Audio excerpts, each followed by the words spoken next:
Welcome to episode 10 of the Hike or Die Outdoor Adventure podcast. That is the sweet sound of our little hiking stove heating up some water. We're just at the base of a mountain at the moment, and it is about 20 minutes to midnight. Craig, I'm going to call this episode Make Adversity Your Friend. But I don't want you to worry, because you're still my friend and I still need you to play that music, mate.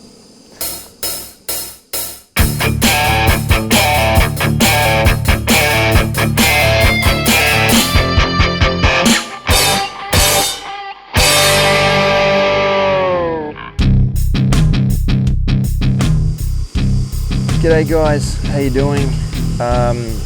Craig, how are you, mate? Yeah, good man, good. Excellent. We made it to double digits, episode 10. Yes. I'm pretty excited. I'm pretty happy. Yeah, it's good. Yeah, it's going well.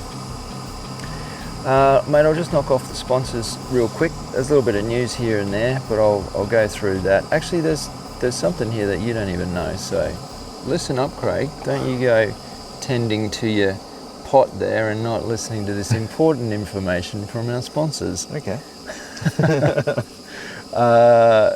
Okay, this podcast is sponsored by Topo Maps Plus. It's an app that you can run on your phone. You hear that? Boiling water. We're out in nature. This is fantastic. It's an app that you run on your phone, and you can keep all your trails on there. It tells you, well, basically it tells you all the information you need to know about your trails, and you can record them. I'm not really doing it much justice, but I have been using this more and more, and every time I use it, I know I've said this before, Craig, but I just keep discovering more features, which is pretty cool. Our next sponsor is HikeordieTV.com. Suppliers of adventure gear and packs and all sorts of other cool stuff. Bluey Merino, suppliers of our delightful merino garments. Hey, I got some news on Bluey, Craig. Yeah. Do you remember Lex Paso, at least that's her Instagram name, gave a shout out to her, I think it was 2 episodes ago. Right. Yeah. Because she binge listened to all our podcasts. Right. Yeah. Yep. And great. I called her a skier. I do remember well, I that. did pay for that. She did get straight on and said she was gutted that on Instagram, that I referred to her as a skier, because she is, in fact, a snowboarder. Right. Well, Blue Merino have just made her an ambassador. How cool is that? So she's one of us. Unreal, man. Yeah. Are you serious? Yeah, for sure. I just found out this week. And she's off to Japan next week. Oh, cool. I would, to snowboard. I'm assuming she's competing. So that's pretty cool. Oh, that's Check good. out her profile. She's always up in the mountains and getting amongst the snow. I'll skip now to Rios Gear. They supply us with floating polarized sunglasses. I just realised, Craig, I have a brand new pair of sunglasses sitting on my table at home I was going to bring you tonight. Oh. So apologies for that. But the really good news for everyone else out there is that we're going to run our first Rios Gear competition. Oh. I have also been sent a few spares. Okay. Now the idea is that I'd be giving those to some of our lucky listeners of this podcast. So if you have skipped past all the boring sponsor stuff, you're never going to have this opportunity. What I was thinking, Craig, was that if you follow us on Instagram, jump on and follow Rios Gear as well, or on Facebook. You'll need to do both of those things. And then I want you to post on Instagram or Facebook and tag us and Rios Gear, and just tell us why you think you need these floating polarized sunglasses. Sweet. You get bonus points if it's got a cool pick. Right. Okay, so I'm not telling you what to do, but maybe you're at a lake or something and that's where you intend on using your amazing sunglasses if you win the competition. Yep. So bonus points for a cool pick, and super duper bonus points if you can name the segment in which I talk about the books I read, because believe it or not, I'm still reading books, Craig. In fact, I'm going absolutely crazy. I've got a pile of 9 books there to get through. Really? I read another 2 since we last spoke, and It takes I the pressure guess off me then, really, it does. to come up with that title for that segment, you mean? Or the pressure off you to read? To read the Oh, book. right, yeah, good. Well, both, really. Yeah. Let's face it. So if you, because I pretty much, the rate I'm reading at the moment, I'm going to be mentioning the books I read. Okay. Pretty much every episode, I reckon. Yeah. So if someone can come up with a name for that segment, better than Books with Tom that I've written down there, which I'd probably kind of whisper or something. Books with Tom. Just to officially make it an intro. I'm getting off topic. Please do that. Win some. There's a few different styles there, so what I'll do is, depending on who wins it, I'll give you first dibs on whatever's there. You can choose what style you want. So yeah, jump on and do that. Please, they are awesome sunnies. I absolutely love them. Next, Craig, what are you doing there? What is that? Sorry, You're mate. Cooking. No, It's- don't be sorry. It just had to pick up speed again. Tell me Oh, what what you're am I cooking. doing? It's called, oh yeah, Shin Ramyun. Shinran. Noodle I soup. almost said something bad then. Shin Ramyun Shin Ramyun. noodle soup. Smells good. It's almost done. You're like the opposite of this guy I used to hike with who never used to eat porridge, and he never used to eat noodles. Do you remember that guy? What's that mean? I am the opposite now. You Eh? were mad for it. I was hoping I brought the chili ones. I don't think I did. Oh, actually, it does say spicy here. They'll be spicy. Ah, They'll be spicy for sure. yeah. Yeah, I don't think they're the ones I usually bring, so. I reckon Shin Ramyun means fire breath or something. Oh, this is going to hurt, eh? So Craig, tell us what you've been up to, mate. That is... Oh no, can I please just... There's 2 things I wanted to apologise for. One was for calling Lex Paso, a skier, which I've already done. Sorry, Alex. Yep. And 2 was I made a really bad joke about waterfalls, chasing waterfalls in 2 episodes ago. Yeah, I remember that. Do you remember that? Yeah. Well, what made the joke even worse is I said Yeah. it was TLC. Yep. I did my research.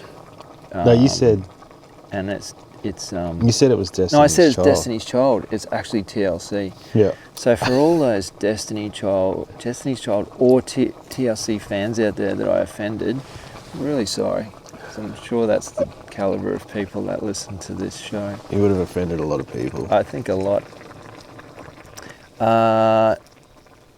We had a good camping trip, didn't we, mate? Oh yeah. That was epic. Yeah, that was awesome. That was a couple of weeks ago now. Yeah. I was telling someone about that the other day. We took all our boys out, Right. Craig and I, and just to a campground about an hour away, and just stayed one night. But it was just a beautiful night.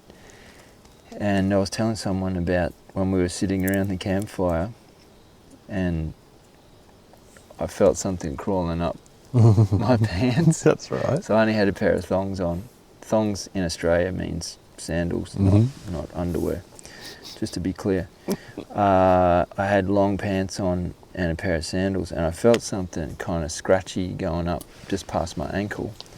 And I was just talking to Craig, we were just sitting around the campfire, and I just instinctively just put my hand down and kind of flicked something off, grabbed something. I felt something and I just threw it on the ground. And then I said to Craig, oh, that was a bit creepy. And so I flicked my head torch on and looked down, and there was a scorpion Yeah. there. Yep. Yeah. I'd literally had a scorpion going up my pants. Yep. And I'm just glad that when I grabbed him, he just didn't get a chance to just hit me on the finger or on the leg. I don't know how I did it. I must have caught him off guard, but yeah, that was a bit of a highlight. Yeah, made your night, didn't it? Well, it was a highlight after seeing Australia's most deadly snake the second we pulled up. Yep. Yeah. Excuse me, I'm just having a sip of coffee. Oh, I just dropped my pen into the wilderness. We're sitting at the base of a beautiful mountain called Mount Biwa. It's absolutely spectacular. Yeah. As I said, it's getting on to just before midnight now. Oh, a couple of drops of rain too. Oh yeah, that's really going to affect the podcast. I have a book made of paper that I read from. I was just saying it's not going to happen, and it's happening. It is what it is. We're talking about adversity today, so bring it on. Bring it on. It'll be much more authentic if we're crying in the rain and complaining. Yep. Hey, do you know what I did the other day, Craig? You'll be impressed. What's going on? I went on a trail run and I did 9.1 kilometres. Oh, right. It's the longest I've ever run. It's 5.6 miles. Yeah, it's the furthest I've ever run in one go. That's good. Yeah, it's almost double what I've done before that. Okay. Where were you? Just the end of my street. There's that nature reserve. There's a big loop through it, and I just went through that. It was 8 o'clock at night. I had my head torch on. Really? Oh yeah, there was creepy things everywhere. I was running along at one point, and I looked ahead of me, and I saw 2 sets of bright red eyes staring back at me, and I thought, oh no. They were so close together. I thought it was a python or something on the track. And then they moved really quickly, and I thought, oh, what's going on? As I got closer, it was 2 possums just running around on the ground, and then they scurried up a tree. But I ran through about 50,000 spiders' webs and jumped over about 100 toads. So that slowed me down a bit, but I was really happy with that. I just went out there just in a pair of shorts, and a head torch, and just ran into the wilderness. You're looking for no, I wore shoes. I did wear shoes. I wore my Salomons, which went fantastically. Yeah, good. I thought you'd like to know that. I thought you'd be proud of me. Mate, that's good. No, that's really a big run for you. Yeah, it is I'm big. Sure. I'm gonna get to 10Ks, which will be 6 miles, 6 point something miles. That's my goal. You're close, man. That's easy for you. I'm real close now. I just didn't work my. I just didn't really know how long the trail was, so I didn't really estimate it quite as accurately. It's weird then if we just pause and say you used to never do any sort of long distance running like that, and then I remember you thinking that it's a different sort, like cardio's not so important on the trail. I remember you said a few comments about that, or was it? Oh no, was it Rob back in the day? No, I still feel that. I guess the reason I'm running longer distances now is not. It's not really anything to do with hiking. It's just because I'm actually finding it enjoyable, and I blame Tanya for that. A guest we had on 2 episodes ago. Yeah, that's amazing.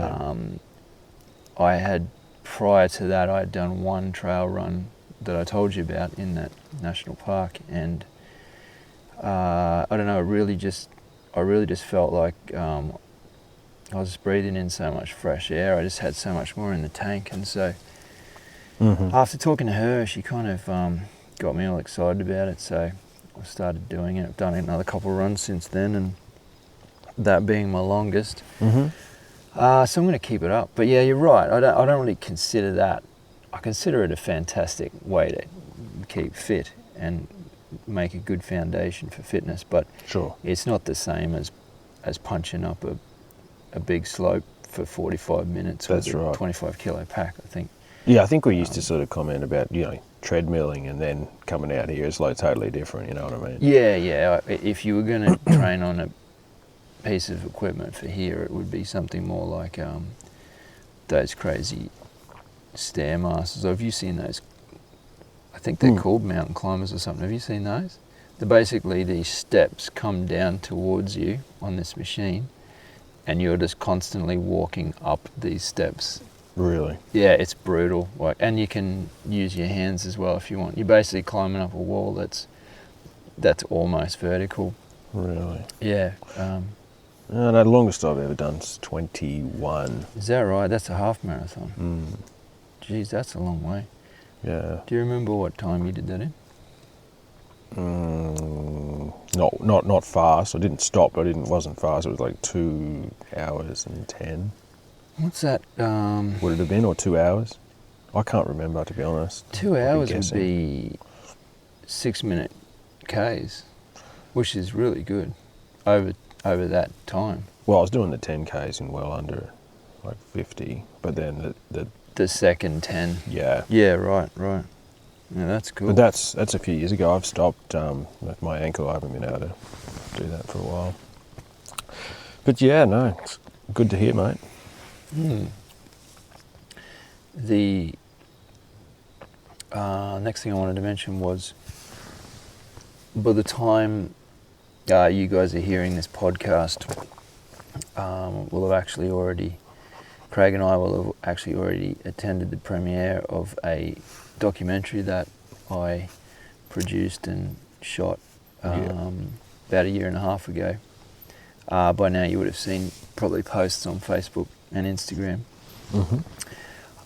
Just in a nutshell, I've followed 7 leukemia survivors for 6 days across the wilderness in Tasmania, Australia. They hiked through these mountains, and I was lucky enough to document that journey and then turn it into a short film, and that's playing on Tuesday night, so I'm pretty excited about it. Craig helped me a lot with the audio and with recording voiceovers and stuff in his studio, so he's very much a part of it. Can't wait to see it, mate. Can't wait. Yeah, the very cruel trick I played on Craig was to help me record all of the voiceover, help me balance all of the audio, but never actually show him the film. He's not kidding. I'm not kidding. I'm absolutely not. Yeah. Same with the voiceover artist. Yeah, Can I see the film with? And I said, you can. Wait till you see it on the big screen. Yeah. Can you master this audio? And I had to, just imagine what it looked like. Yeah. I'm really looking forward to you seeing it. I hope it's anything like what you anticipate it to be. But yeah, that's a pretty big thing. It's not directly anything to do with Hike or Die, but it is something that Craig and I have worked on in the background, and I think it's of interest to anybody that does the sorts of stuff that we do, and probably you guys. Next, did you have anything to add on to that? Shin Ramyun means chili rocket. Oh, chili rocket. Oh, right, I got it wrong. I thought it was fire breath, so it's chili rocket, so you can't talk at the moment. I'll just keep on trucking.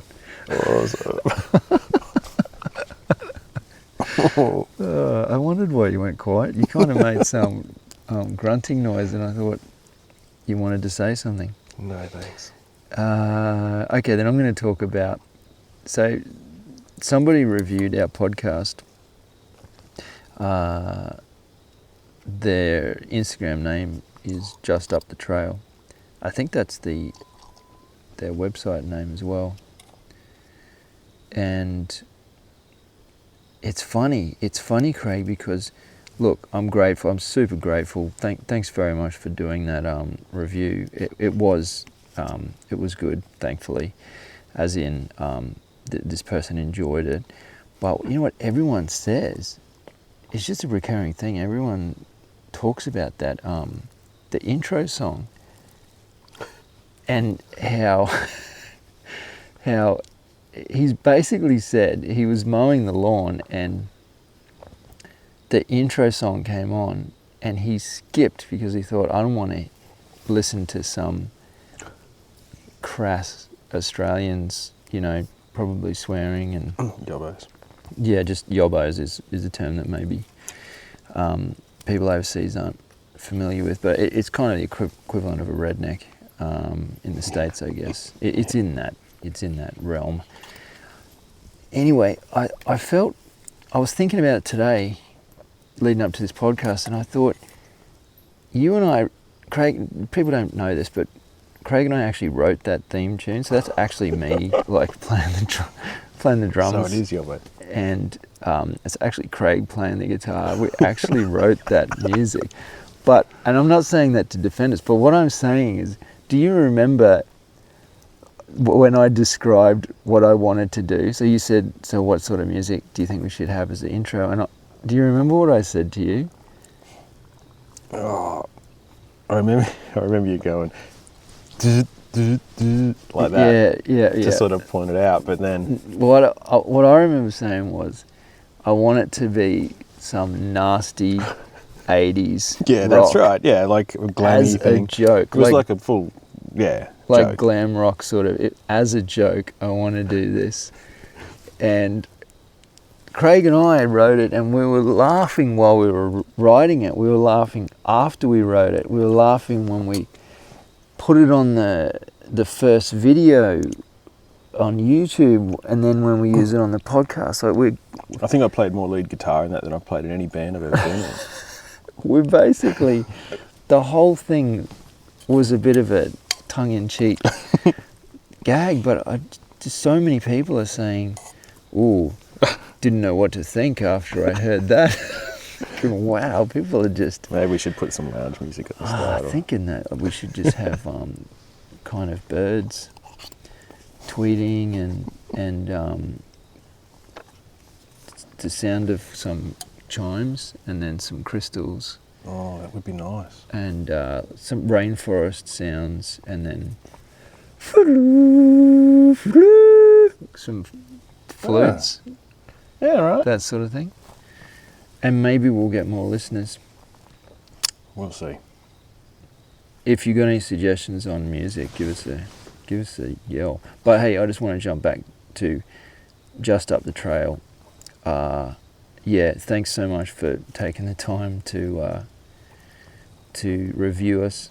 Thanks for being honest, and thanks to continue to support us. Yeah, shout out to him. I actually started following him. He's got heaps of stuff he's doing with his kids. Good on him. I reckon. Absolutely, yeah, you're right. The coolest thing I've seen in a and while. the blog's got, for want of a better word, the website has tons of articles on it. That he's constantly putting on articles about the outdoors. So no, he's really into it. Do check it out and read the article, and you'll have a bit of a laugh, especially the first part. I think also he enjoyed listening to how much trouble we get ourselves into from memory. Sorry, I've just got to sip my coffee. Oh, it is a nice night out here tonight. Yeah, it's good. It's time for shout outs, mate. And we have a follower on YouTube and Instagram, a very recent follower. The name's Jodes Harrison. I'm not sure.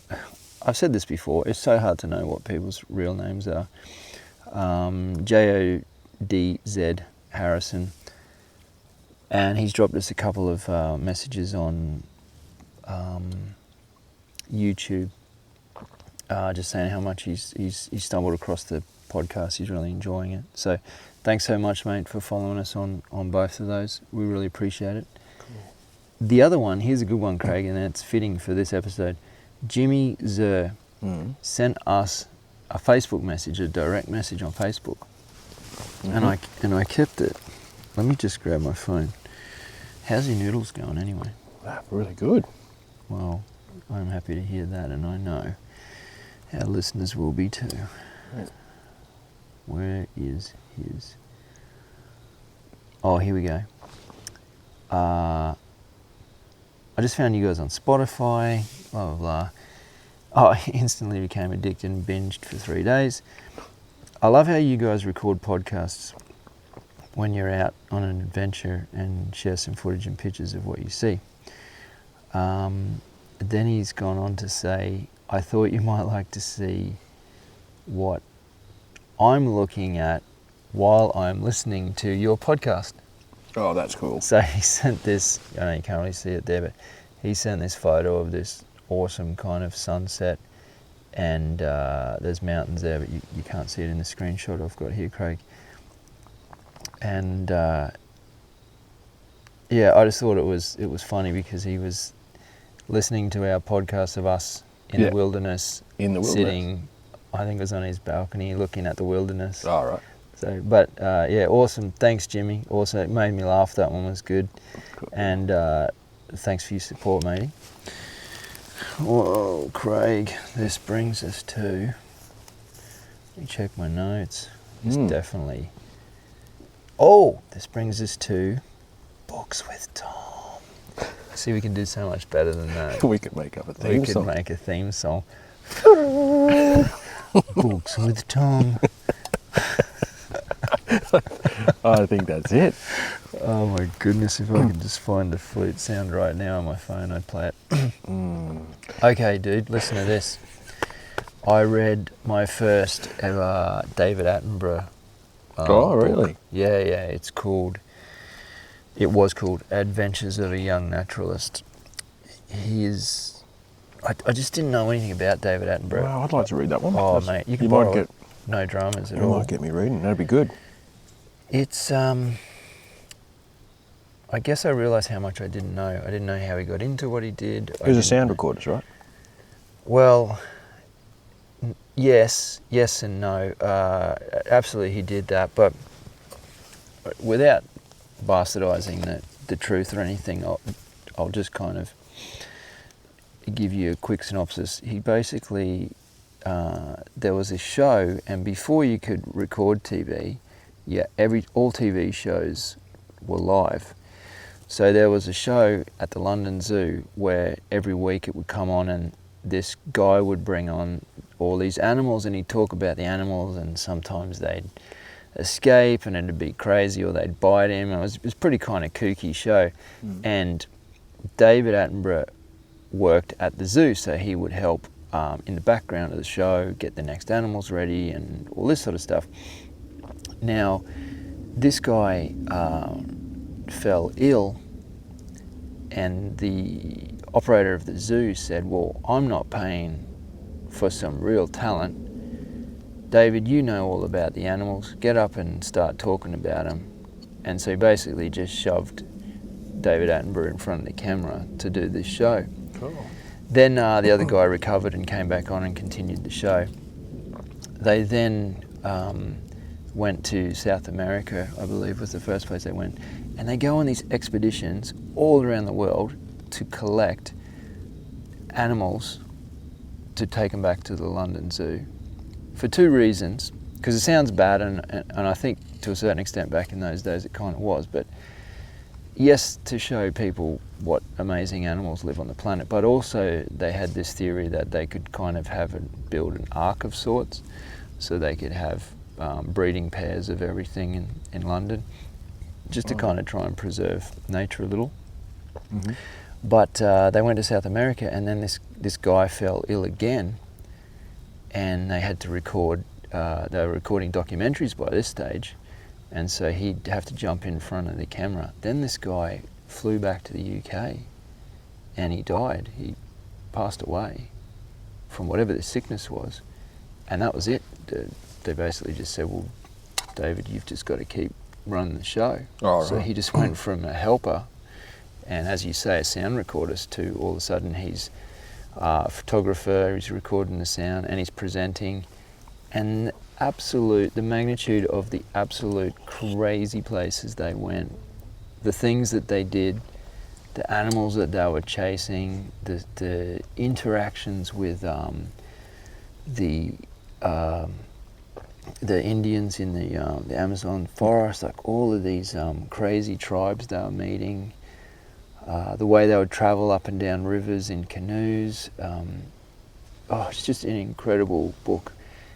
and it's really like his diary from those years, with a bunch of photographs as well. But it's just a fantastic book. If you like anything about nature and animals and stuff, I suggest you check it out. Yeah, I listened to an interview with one of the sound recorders that worked for him. Oh, right. They were giving him cred because in some ways he had a background in that. And they were, oh man, they've set up microphones when they captured like herds of elephants actually sleeping and snoring, and just the sound of it's amazing, you know what I mean? Yeah, right. So yeah, you've just got to take your hats off to these people that you most definitely really make it happen. Yeah, you're correct, and you got to also consider that right now with our recording units, it's like half the size of a mobile phone, but he was talking about the unit he was taking, and it was, it was as big as, what would you say, like 2 loaves of bread kind of thing. Yeah, big ones. This massive thing he had to carry around in the jungle and pull it apart and fix it when it wouldn't work. That was the one. Yeah, like he had to run this big lead out, and they put a microphone inside. I think a couple of microphones inside the carcass of like a zebra, while the hyenas came and ate it.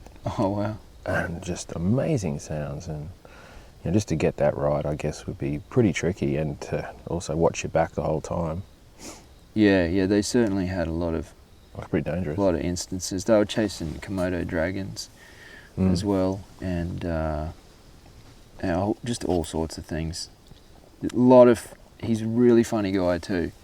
Like a lot of the way he describes things. He was talking about sleeping in hammocks. They were both fighting over the hammocks when they first bought them, and they got to the first place and they strung them up in between these poles that were too close, and they basically slept like bananas. And the next day he said he could hardly move, and I was trying to give the hammocks away to someone else. But it's really cool the way that he describes stuff. Now the other book I read, Craig, was it's called What Doesn't Kill Us by a guy called Scott Carney. Oh, yeah.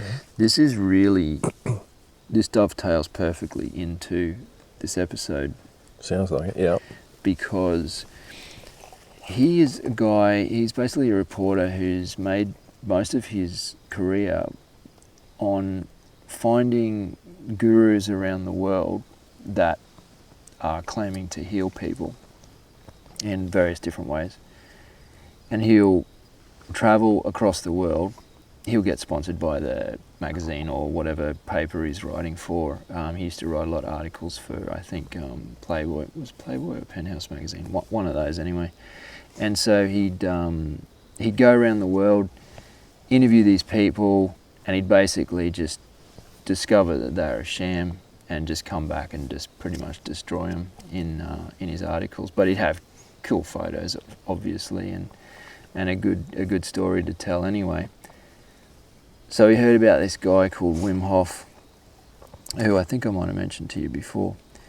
To really kind of sum it up, he has a breathing system which he uses to oxygenate the body, similar to hyperventilating, and he also exposes himself to extreme cold, like ice baths, and he's got the world record for the longest swim under ice, which I think is it's either 50 or 70 meters. So there's a hole in the ice, and then 50 meters away there's another hole in the ice, and he goes underwater and swims.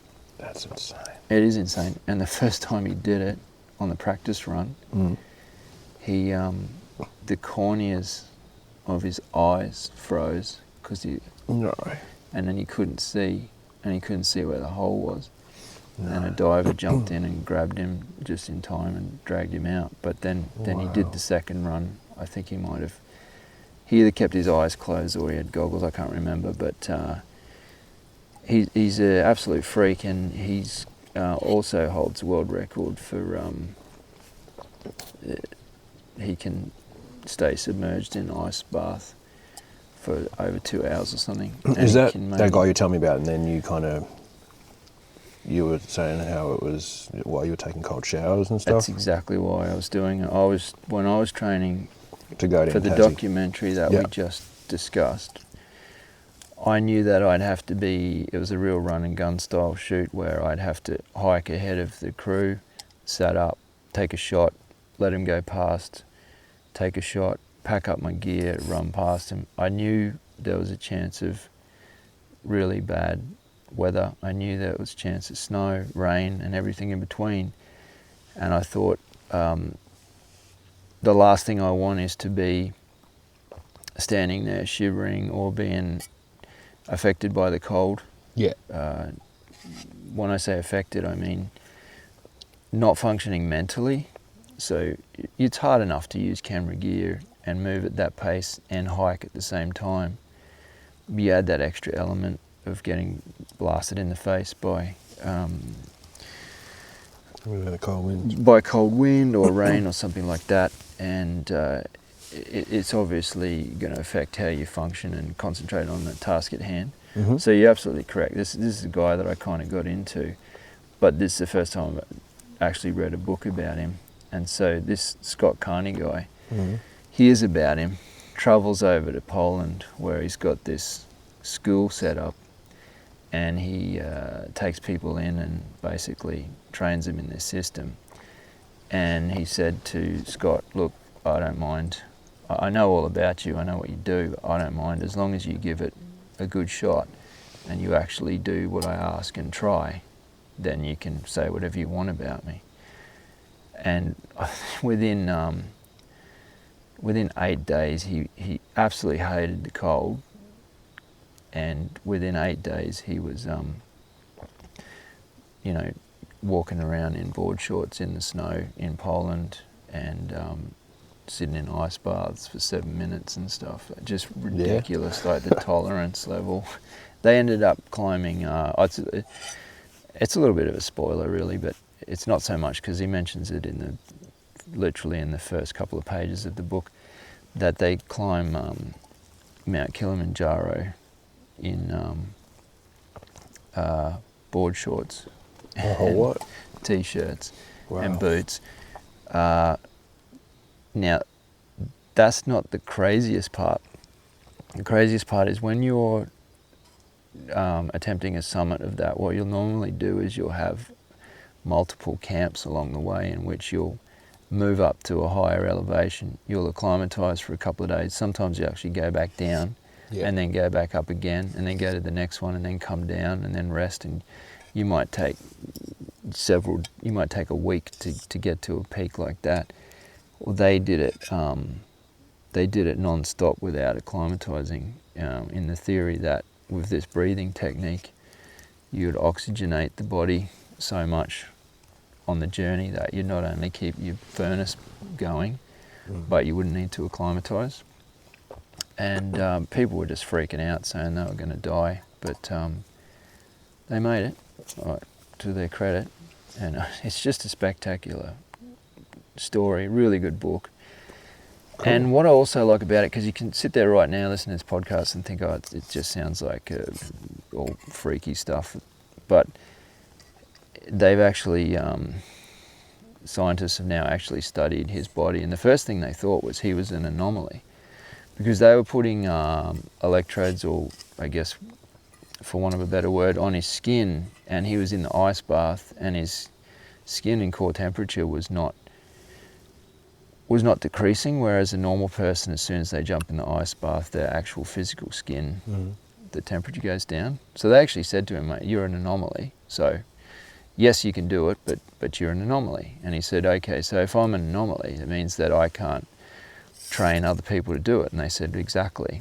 So he said, you pick 15 people and I'll train them for a week, and then pick another 15 people and we won't train them at all. And they can all go through this, so as a test group. So he spent, I think, 8 days with this team of 15 people, and then when they all did the tests, they performed the same as him. Yeah, right. Not to the level of him, because he's been training like this for years, but it was proven that it's scientifically viable that you can actually manipulate your core temperature through this breathing. So I know I went into a bit of depth there. I wonder if he still gets like a brain freeze when he has a has Slurpee. A Slurpee or something. I think that the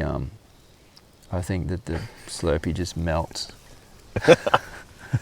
When it looks at him. It runs away from him. Sounds cool.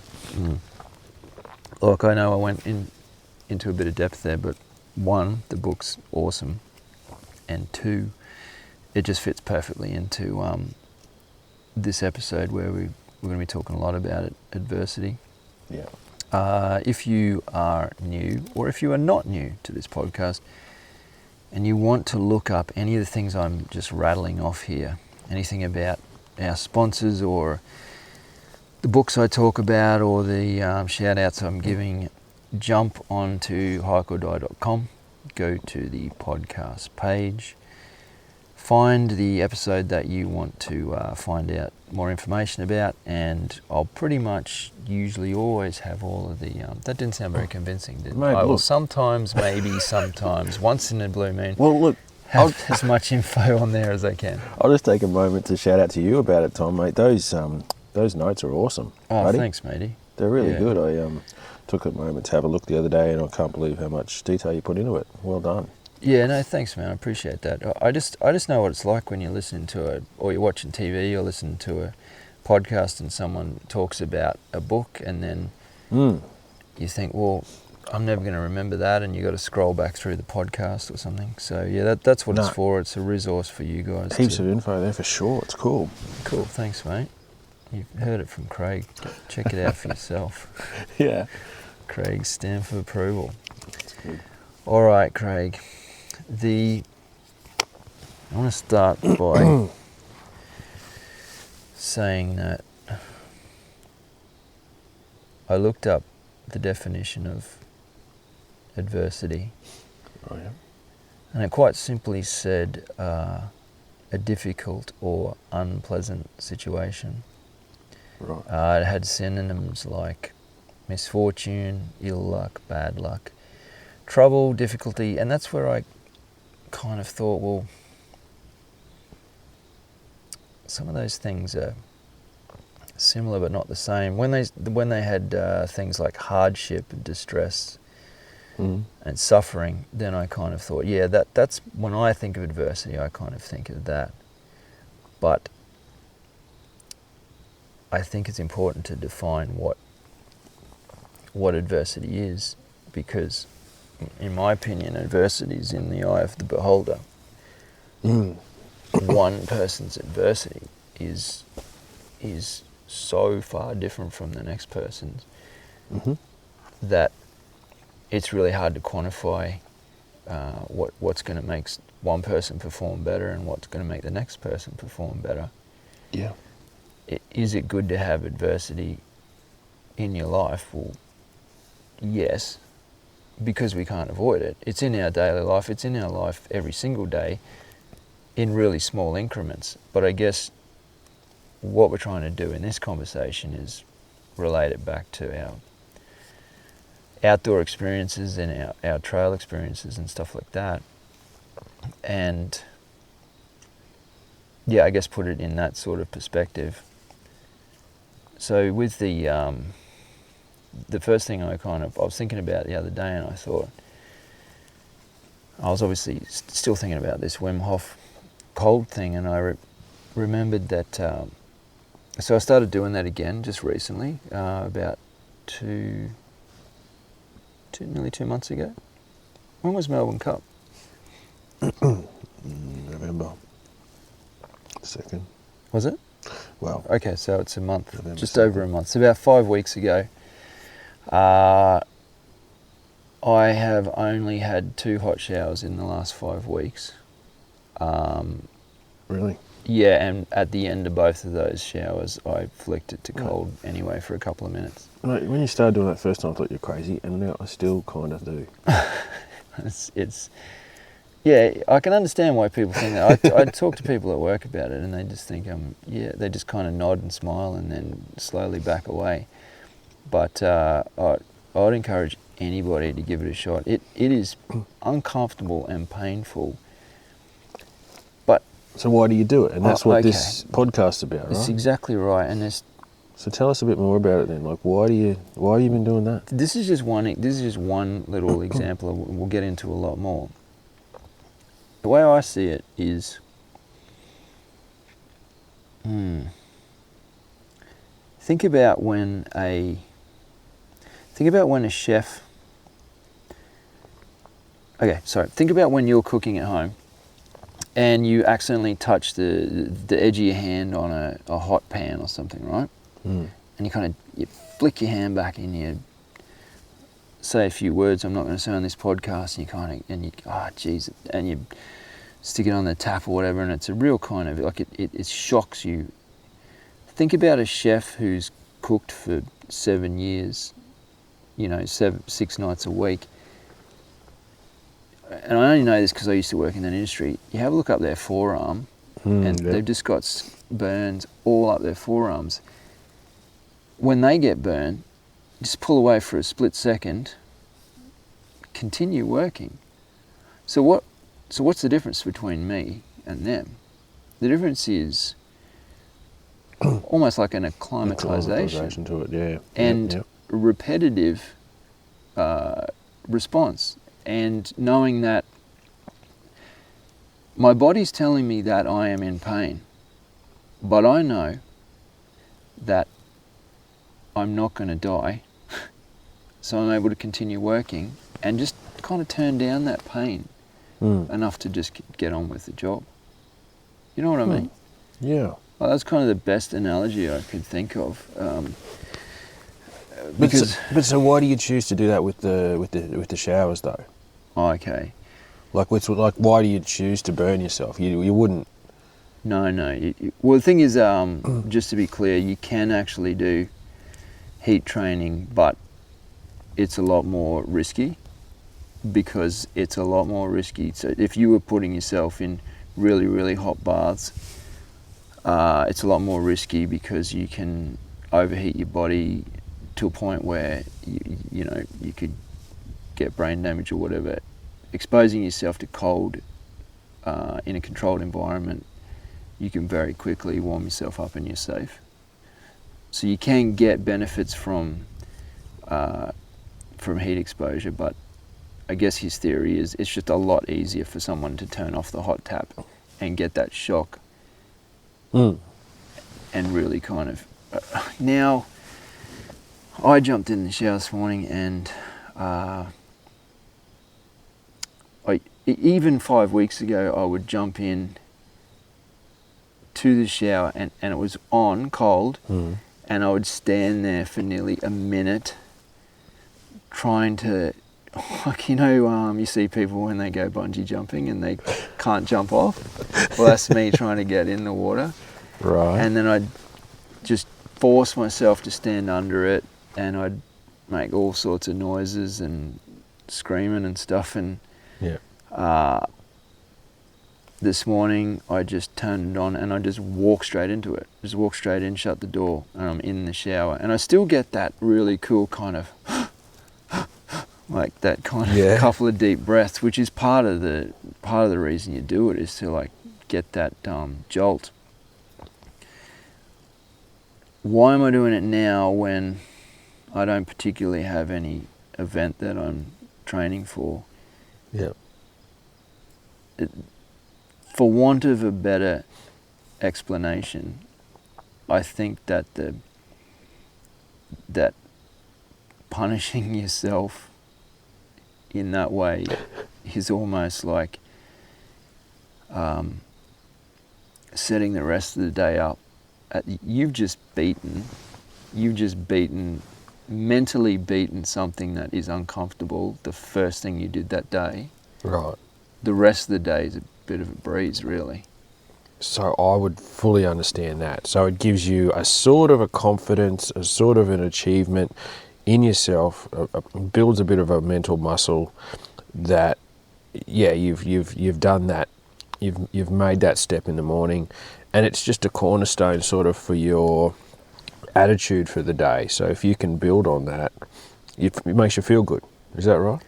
Yes, it does. And that term you just used then, what was the muscle?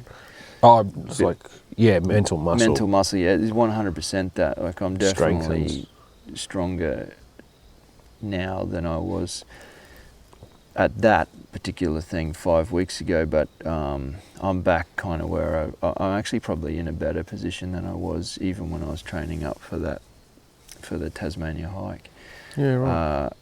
But there's other things. There's plenty of other things, and I don't want to get anything wrong here scientifically, but exposing yourself to cold like that actually increases the amount of, it's called brown fat, and it sounds bad, but brown fat is this minuscule amount of fat within the body that can actually be used to burn and as fuel to keep us warm. Because we live in an environment now where you could quite literally wake up in your apartment with your air conditioning controlling the environment, put on your jacket, get into your air-conditioned car or get into the air-conditioned public transport, arrive at your office and walk into the air conditioning, and then do the reverse. You could do that for 7 days. I can't, I don't live like that, but you could do that for 7 days or 100 days in a row, and your body doesn't need to burn fat to make fuel to keep your body warm because you're controlling everything. And something that he says in this book, and I don't want to keep going back to this book. This podcast is not just about this book, but it's just it is quite an interesting thing, and it's something that I'm testing. And that one of his theories is that all of the diseases and the things that we're experiencing now, they've all predominantly started. Some of these things weren't here 50 or 100 years ago. They're all new things, and he believes the more that we cotton wool ourselves, the more that our body will internally just try and destroy itself, because we're not getting chased by lions and tigers anymore. We're not having to deal with the cold. We don't ever have to get rained on. We don't ever have to be cold if we don't want to. We don't ever have to be hot if we don't want to. We never have to go without food.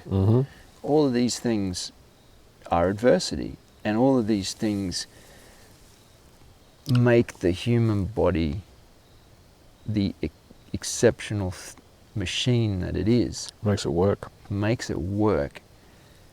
It's done that for thousands of years. That's how we have survived, and within a short amount of time we've created these creature comforts that have taken away any adversity whatsoever. I'll tell you this funny story. I'd get off the train one station earlier because I had to change anyway. This was years ago.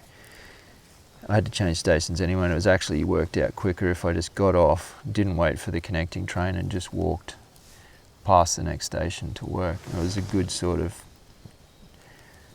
15-minute solid walk.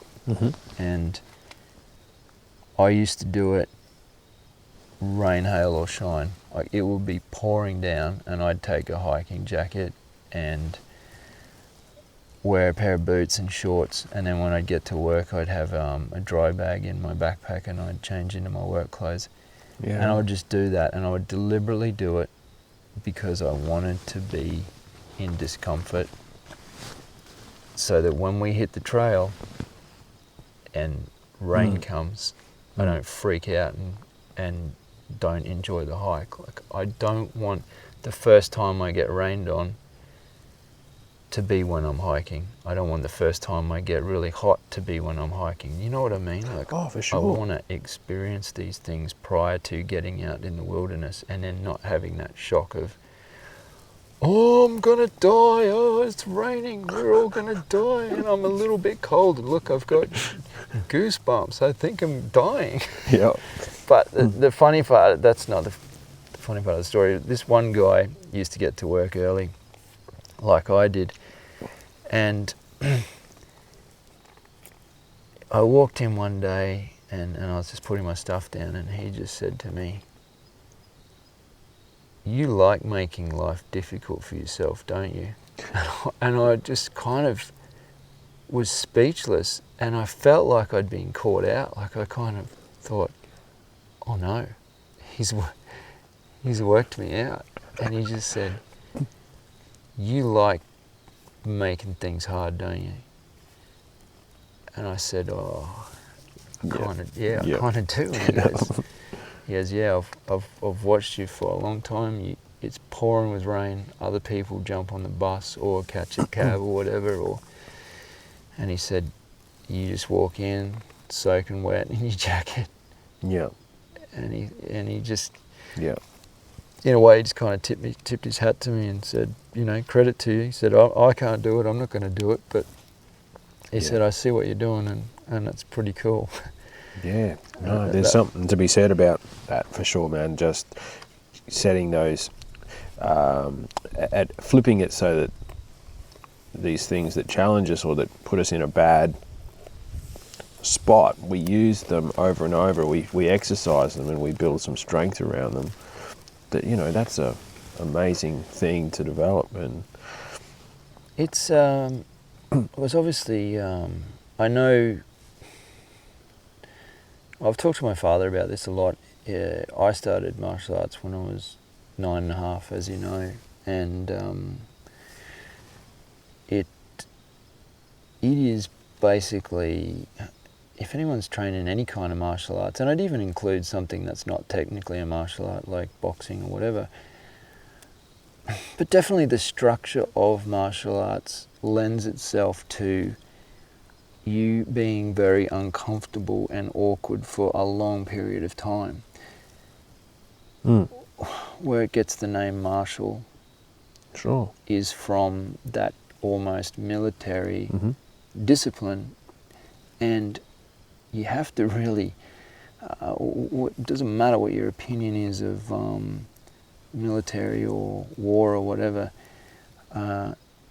the selection process, I've read quite a few books on the selection process of the Navy SEALs in the US in particular, and I think we mentioned before, I think it was in the fitness episode we did, that Jocko Willink is a really good kind of motivational podcast to listen to. Sure, yep. He does talk a lot about war and military stuff that I kind of would skip those episodes, but there's definitely nuggets of when he's talking about human development and commitment and all that sort of stuff, where you see that the scientific, how would you say it, the way they've structured these courses to push these people beyond their limits physically and mentally, so they're constantly uncomfortable for so long that when it comes time to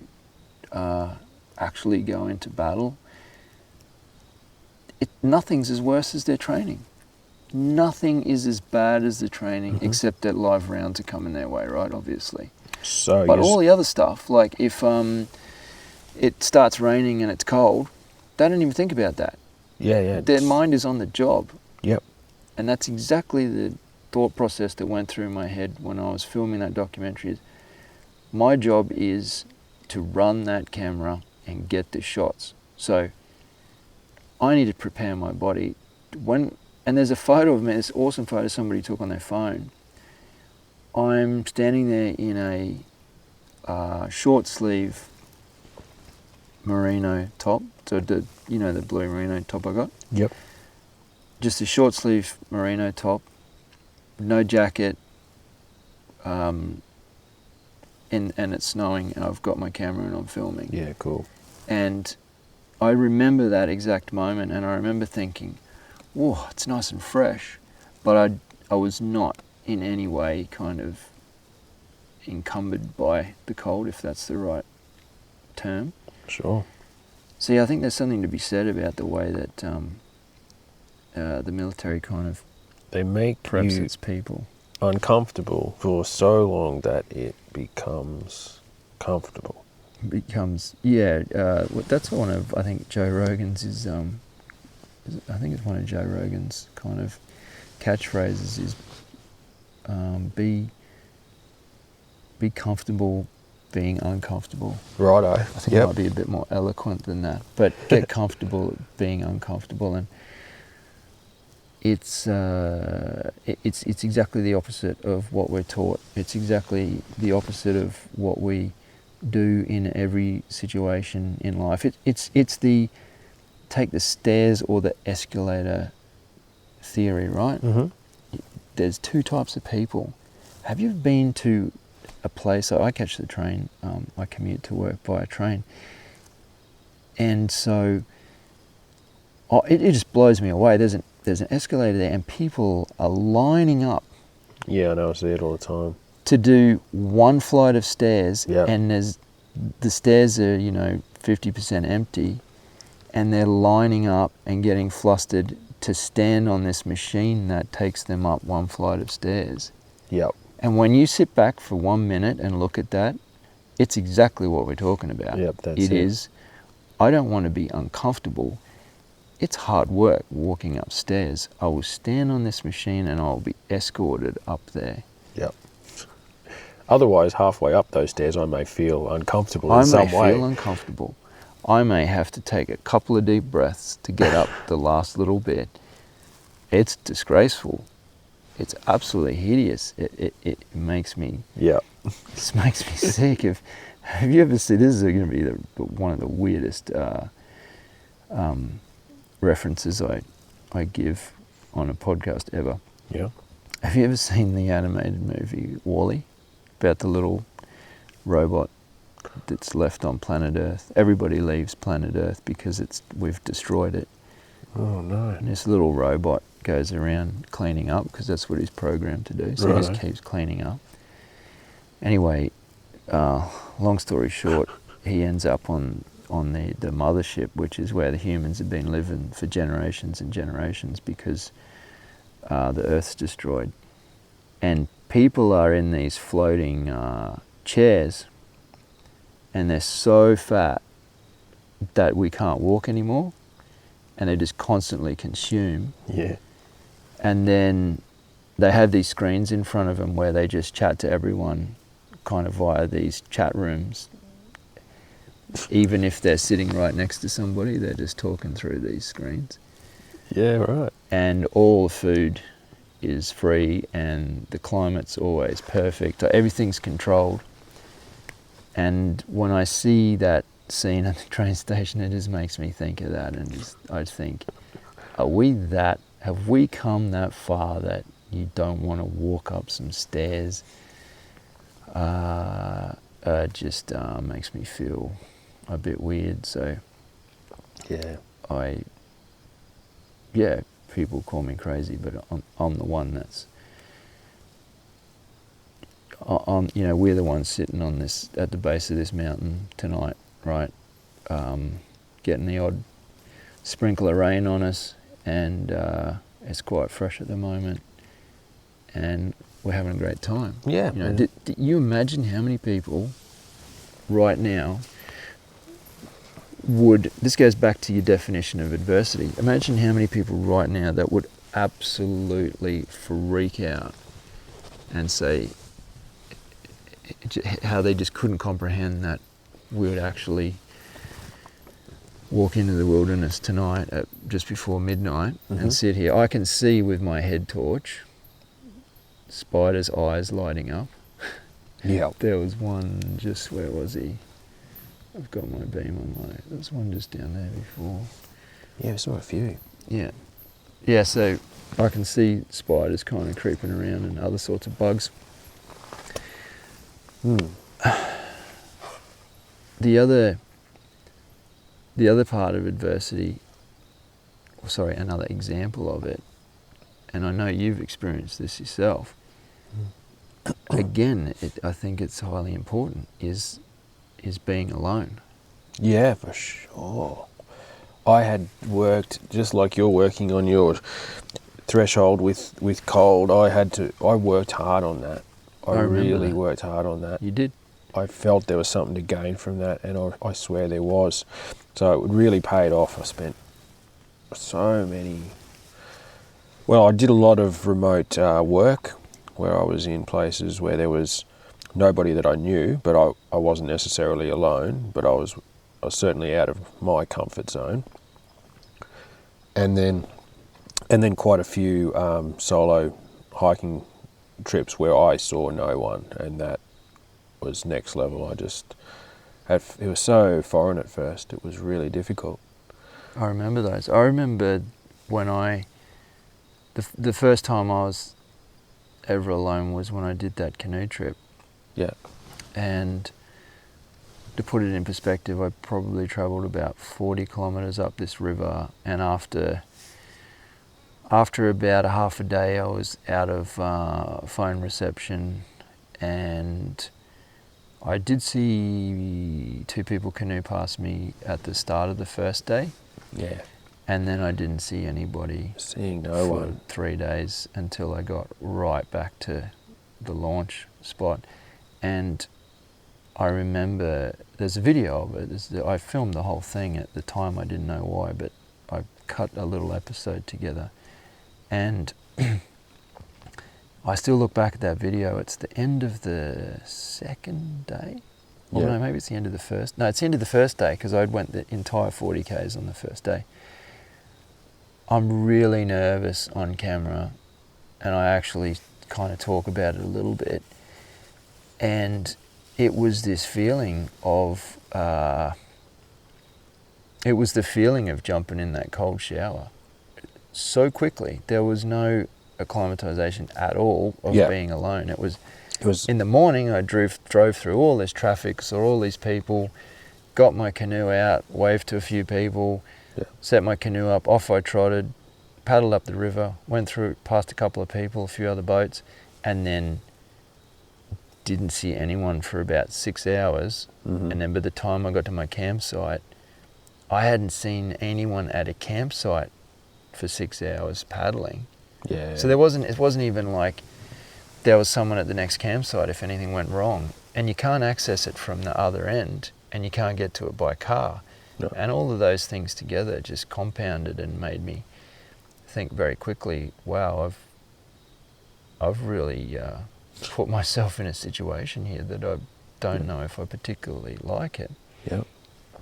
And I remember coming back from that trip and saying to you, you've got to do a solo trip, man. It is very scary and freaky, but at the same time there's some sense of reward, and the fact that you're making all the decisions and holding yourself accountable is something that we don't really do in our business lives. We've always got someone to check with or ask, or a superior perhaps. We don't really do it in our family life. We're always discussing, decisions with other people, partners, friends, family. And you get out in the wilderness and you're making decisions based on your own safety without anybody to liaise with. Yeah. We had a conversation tonight about whether we were going to climb this peak or not, right? Yeah. And we had an educated conversation about the pros and cons and checked it out from a few different angles. We decided against it. If you're here by yourself, you've got to make all that decision. Yeah. That's hard work. Yeah. Yeah, you've got to be able to be comfortable making decisions like that on your own. And that's the whole thing about, I think we should definitely do a podcast devoted to that. To solo. Solo. Absolutely. Overnight. Oh, totally, man. It's on my list for sure. I think it's something that everyone should know a little bit about and get involved with, and just sort of test yourself through that. It's a really good way to build your resilience to stuff that comes up during that, eh? Yeah, I definitely felt that I had grown significantly after that trip, and then I went on another couple, and again, I felt that I kind of grew on that one. I'm not sure if I've ever told this story. I know I've told you the story.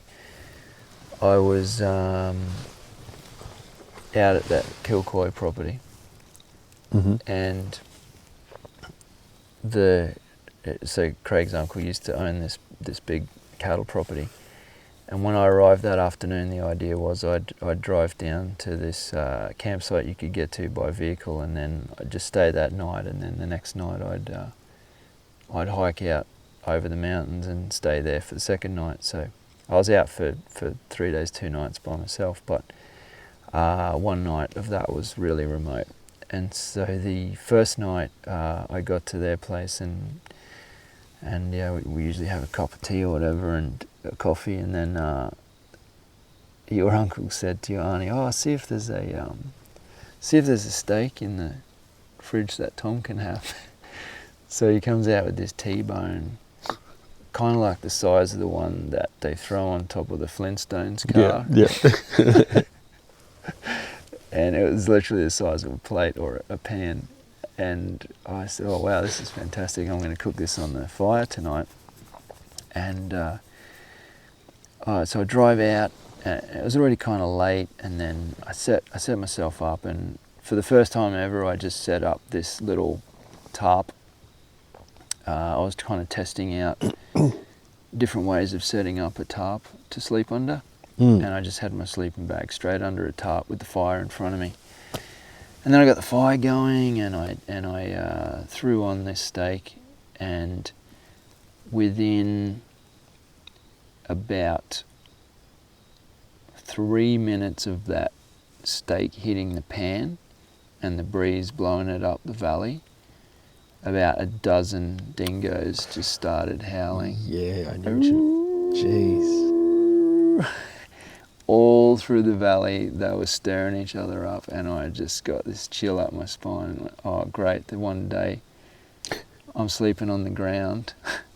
And so I cooked the steak, ate the steak, and I made sure I burnt all the bone and everything in the hot coals, like just burnt it till it disappeared. Yeah.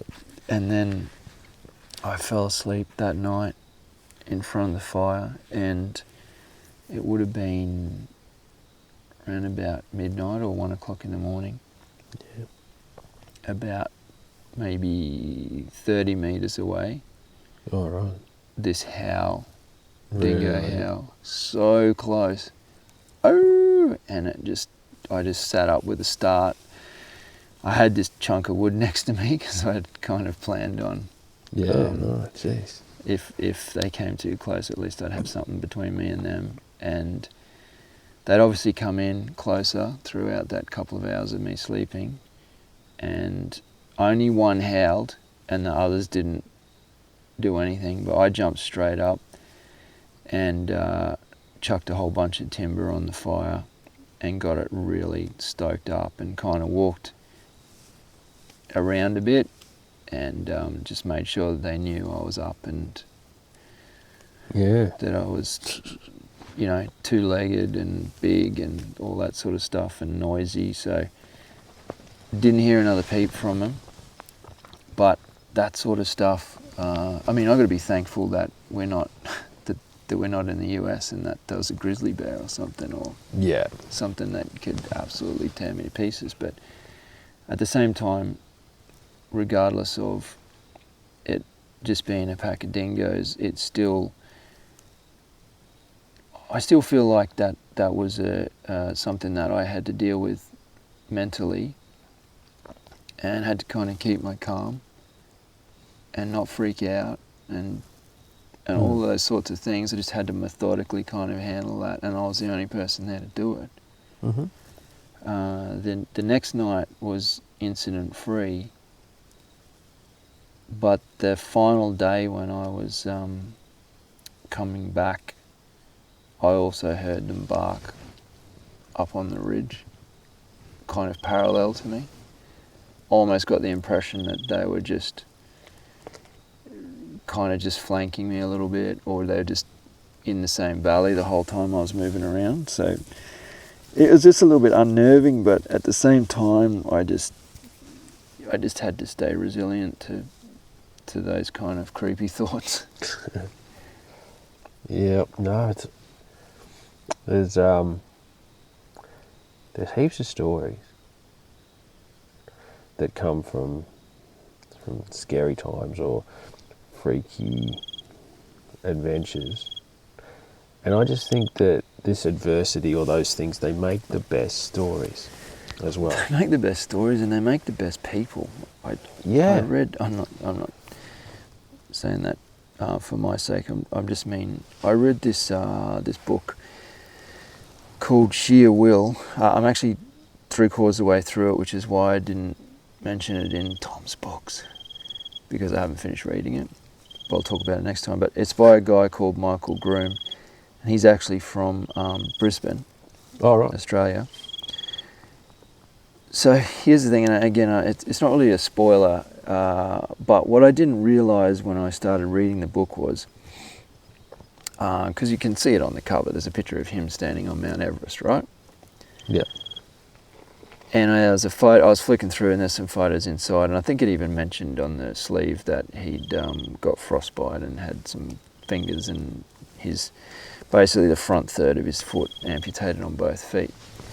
And I thought, wow, that's amazing. He's gone up Everest and he's got frostbite and then he's had this. And what I later discovered was he tried to climb a mountain about 5 years before he summited Everest, and he got stuck up there and he got frostbite and he lost several fingers and half of each foot. And then he climbed Mount Everest. That just blew my mind.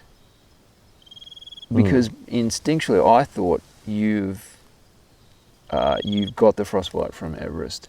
And then as I read the book, I realised that he had to retrain himself to walk because he kept falling forward and hurting himself and tripping over, and he had to deal with all this other sorts of pains and everything. But that could he have got to the top of Everest if he still had feet? I mean, it's arguable, because you don't know if that's what he needed to kick himself in the arse and kind of overcome that. Yeah.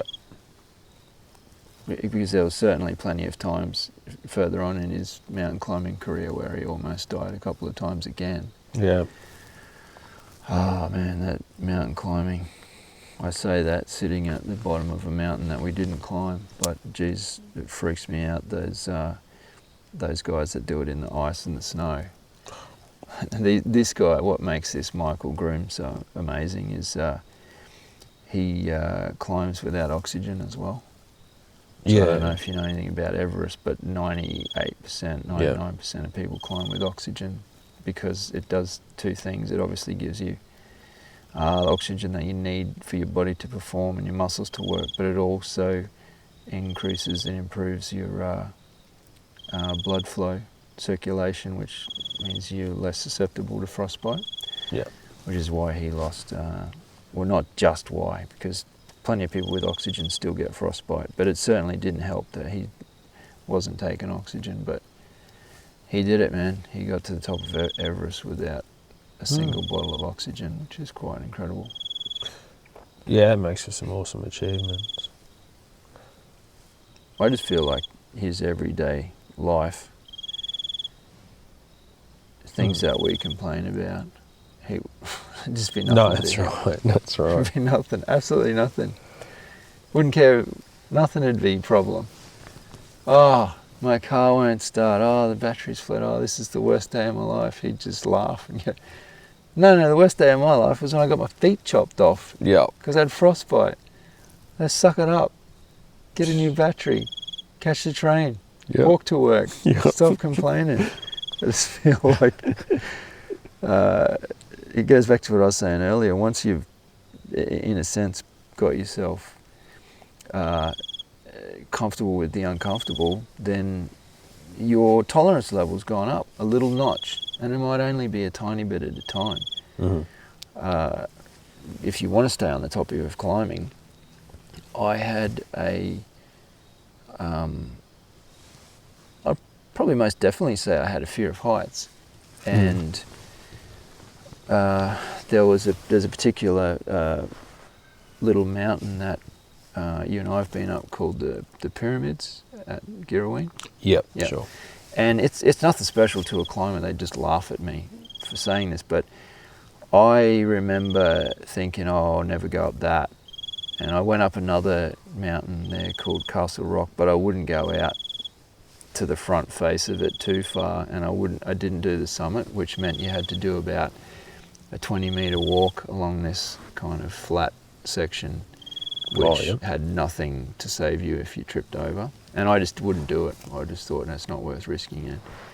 And then the next morning, one of the guys kind of encouraged me to go up the pyramids and said, look, let's just go up and take it easy, go together.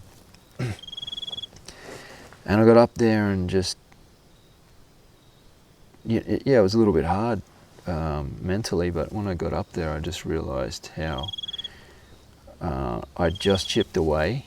I just raised that bar just the tiniest bit then. And the next time that we ended up down there after that, I just skipped up there. It's like second nature to me. I mean, I'm still cautious because it'd be stupid not to be.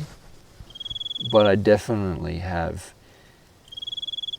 just kind of chipped away at that fear of heights. Yeah, right.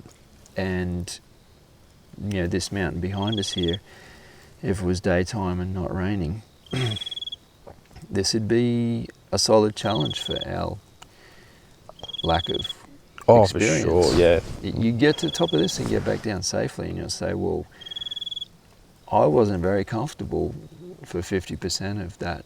Yeah, for sure. I enjoyed it. I enjoyed the reward, but I wasn't happy. No. But next time, things just get easier. Things just get easier. If you don't put yourself out there, you're not going to conquer anything. Yeah.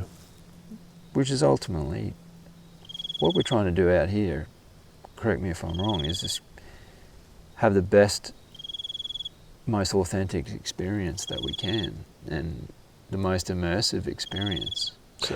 And that's what I was just getting at before, is that, we could certainly tell some of our nice stories where we're going for a stroll through the bush and we've had some peaceful times, but my mind always goes back to those times when we've, woken up to that bushfire, or when you were face to face with that red belly that launched at you. Oh, I forgot about that.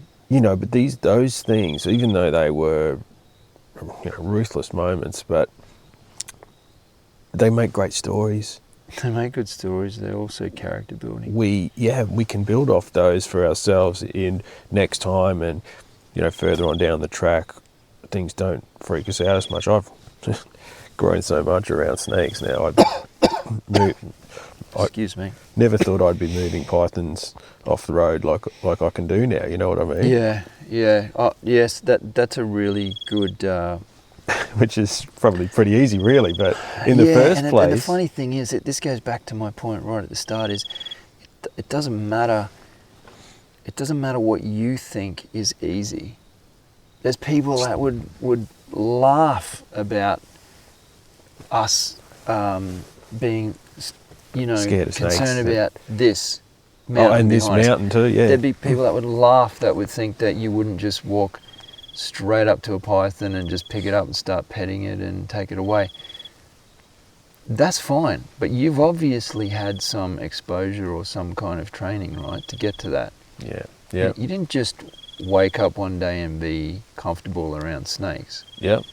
You got to start somewhere. You didn't just wake up and climb a mountain and go, oh, that was the easiest thing in the world. It doesn't happen like that. You're just building up a tolerance. Are we going to get rained on? A little bit.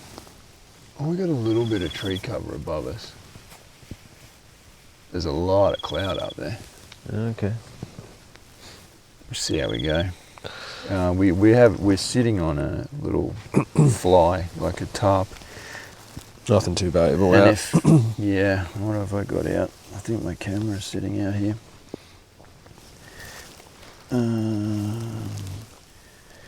Oh no, my camera's in my pack. We just need to be mindful of that though, guys. So if we're doing a bit of rearranging, it's just because You know, we wouldn't want to get rained on, would we? Because that would feel terrible. I'd feel uncomfortable. Look at us. We're not freaking out, are we, man? I might get a little bit cold. We better not be. I want to get back to the car now. Don't want to get rain on me.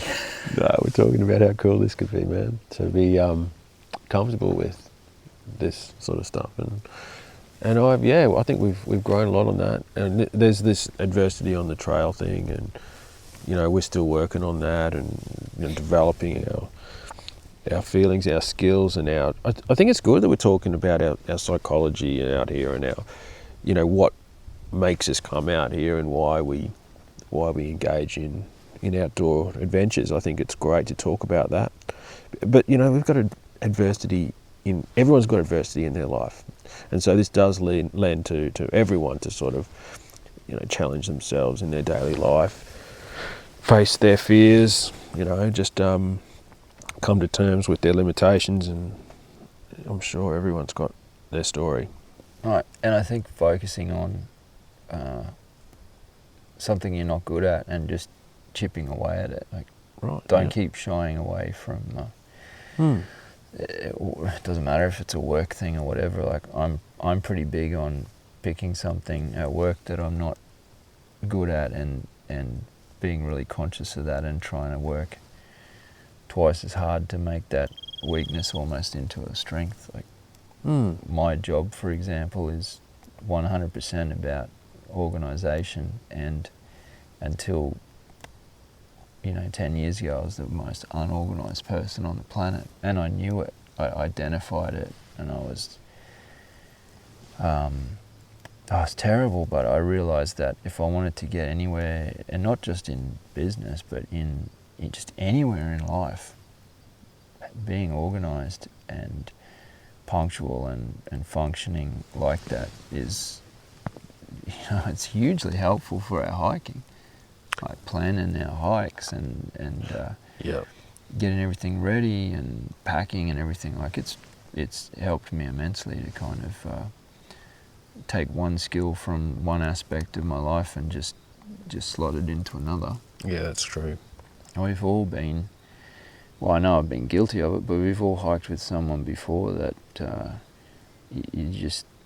their stuff's just a mess, and you think, geez, how are you ever gonna find anything? And you just kind of shoveled everything in that pack, or when they get to camp they just throw it all over the ground and the next day you're kind of there for 45 minutes waiting for them to get their stuff together, and you think, wow, that looks like me kind of 6 years ago when I was hiking. That's how we all start. And yeah, we all do. You don't know. Everyone's you don't know different. what you don't know, right? Right. And so whatever you're chipping away at, everyone else has got a different level at it. I think we said that at the start, and I think that's very true. And, you know, even just between you and me, when we were out on the trail, there's some inclines that these days I'll be hurting and you don't even flinch. So I guess, yeah, you just got to pick your own pace on the trail. And that was a significant turnaround, though.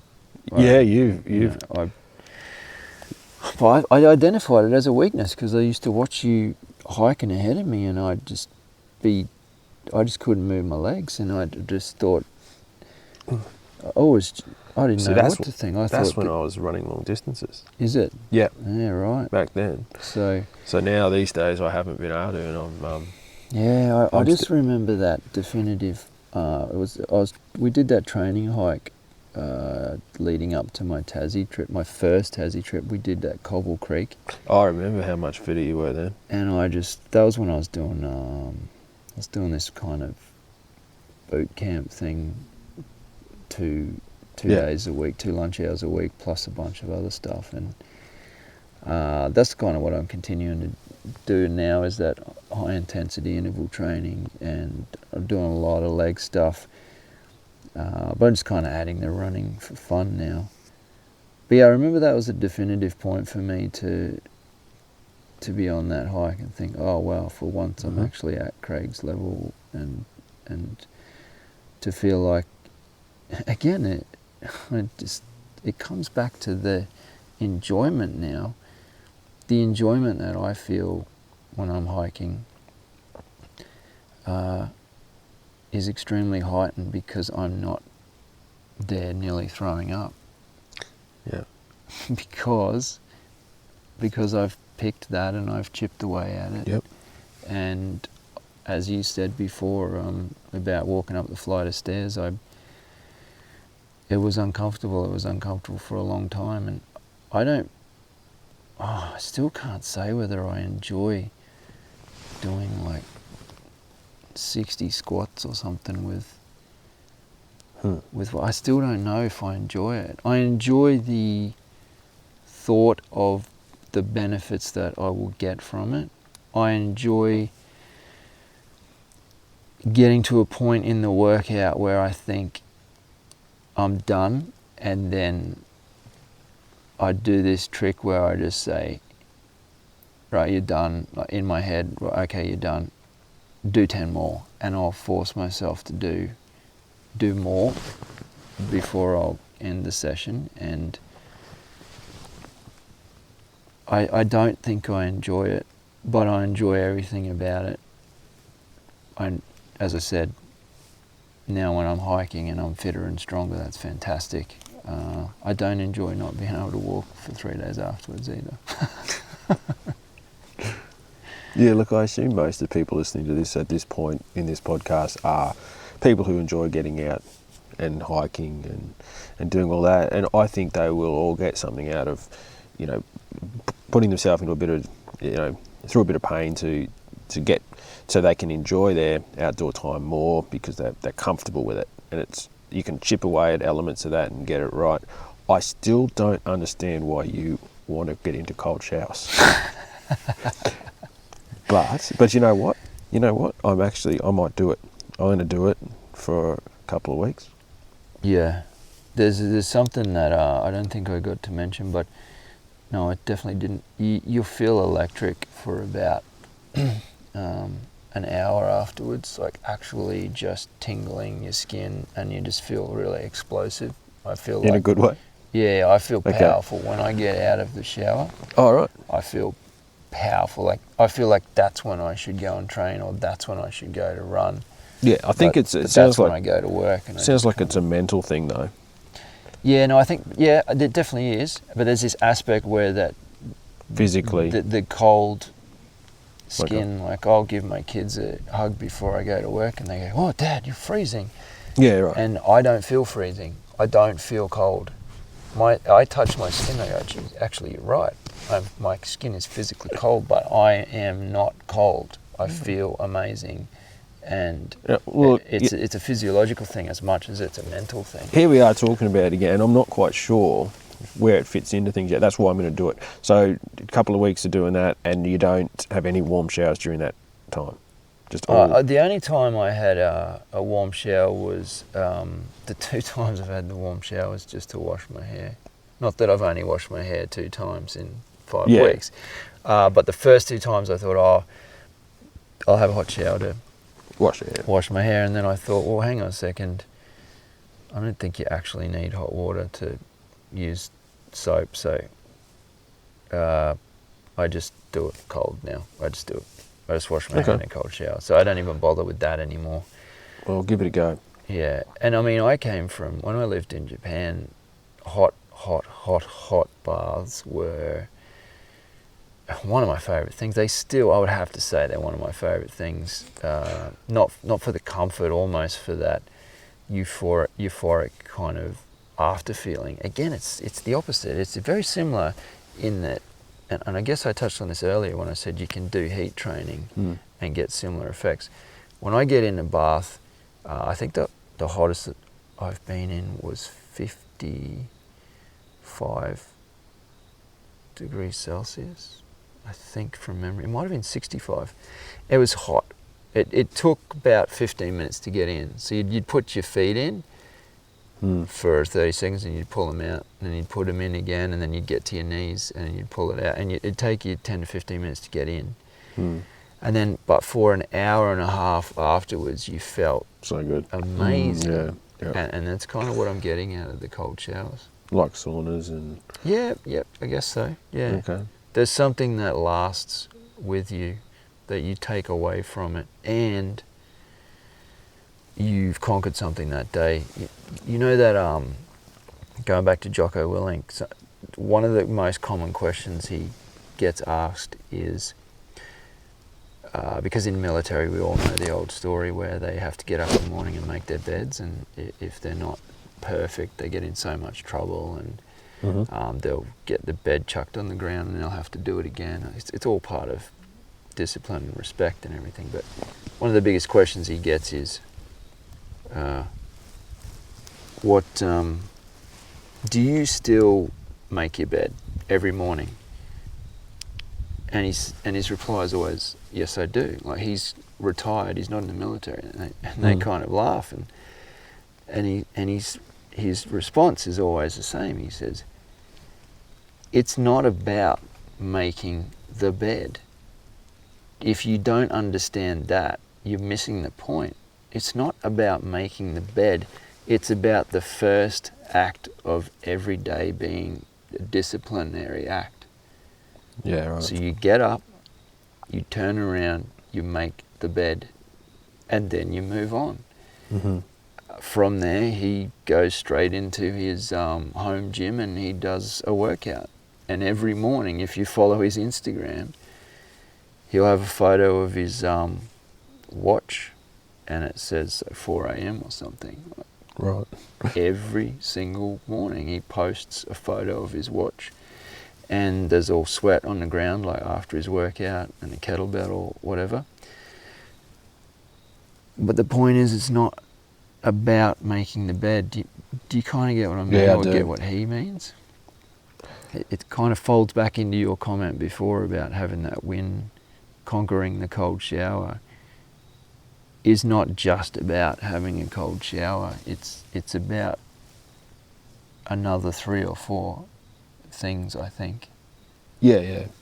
Can be bit of control, getting control over those. What do you think? I wanted to ask you this. What do you think? And you did touch on 2 of them, and I certainly agree with you on that. What do you think the greatest adversity has been, that, in your opinion, that we've faced on any adventure, on trail, or just wherever, just any adventure together?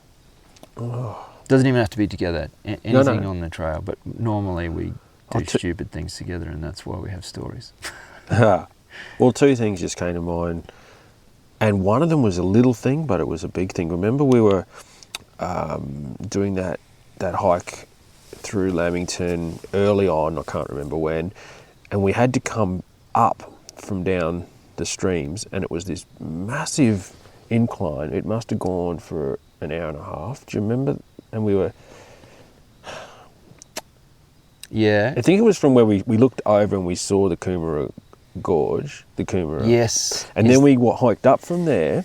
Is that where I was we- stopping about every 30 metres just to... And I was just completely beaten? It's probably...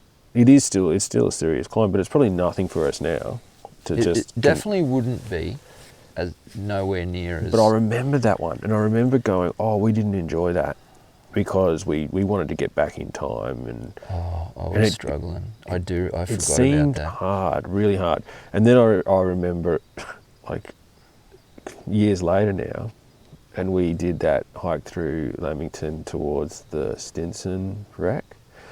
That was full on. And we just had to really work hard to keep the pace up because it was so much further than we thought. It was so much further, and we weren't, because it was raining, definitely on the downhills we were kind of slipping. I mean, we both took a tumble a couple of times. Yeah, the falls, the leeches, and just the pounding in the legs. And I look back at those times and think, wow, they were they're memorable moments because of how tough they were, I think. Yeah, that was, if you look at one entire hike that we've done together, that to me stands out as the most brutal physically and mentally, that Yeah. was, to me, that was the most brutal. Yeah, and that's why I just thought of it, and then I also thought of that one early on, which is much easier, but at that stage... At that stage of our it was hard. hiking experience, it was hard. I remember I just almost couldn't go on, and you were just really great in encouraging me and just saying, we'll just stop for a minute, I think we drop were your pack. also like... You were nowhere near as bad as me. I was dying on the inside. You were dying, but I think we were also thinking, have we gone the wrong way? I can't remember exactly, it's so long ago, but... Yeah, that's another... But it was mentally we weren't tough enough. Mentally we were not there. And it was really, We awful couldn't time. have done that Stenson hike, just to put it in perspective for the listeners. It was 3 days through not a proper trail, just a very thin, sometimes you just lose the trail, but you'd see these little pink ribbons further down, and these thorns were tearing at you, and as Craig said, I think he had, did you have 70 or 80 leeches on your neck and body? That's the one. We've laughed about that before. For sure, man. It was insane. But do you also remember, I remember on the second last day, it was the long day. We still realised we had 2 whole ridges to clear, and we had about 2 hours to do it, and we were already destroyed. That was the one, yeah. And I remember there was a point where I was getting wetter inside my rain jacket than because of sweating and working up a sweat. Yeah. And I just decided to just ditch the rain jacket and just walk in the rain. And we got to camp and it was pitch black. And I remember actually being quite cold.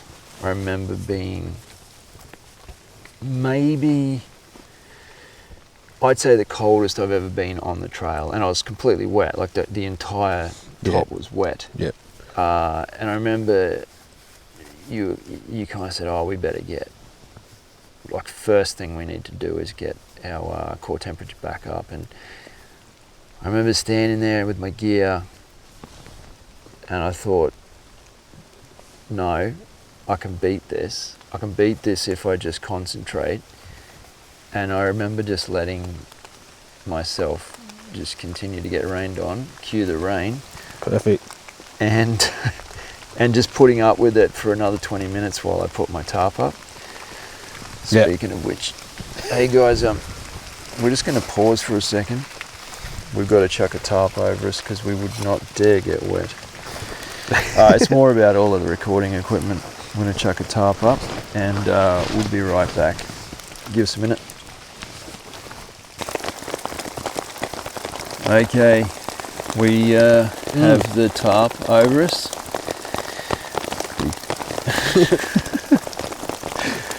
Which goes against everything we've been talking about for 2 hours. But we freaked out. Yeah, we freaked out. We're going to delete this whole podcast and not use it because we realised that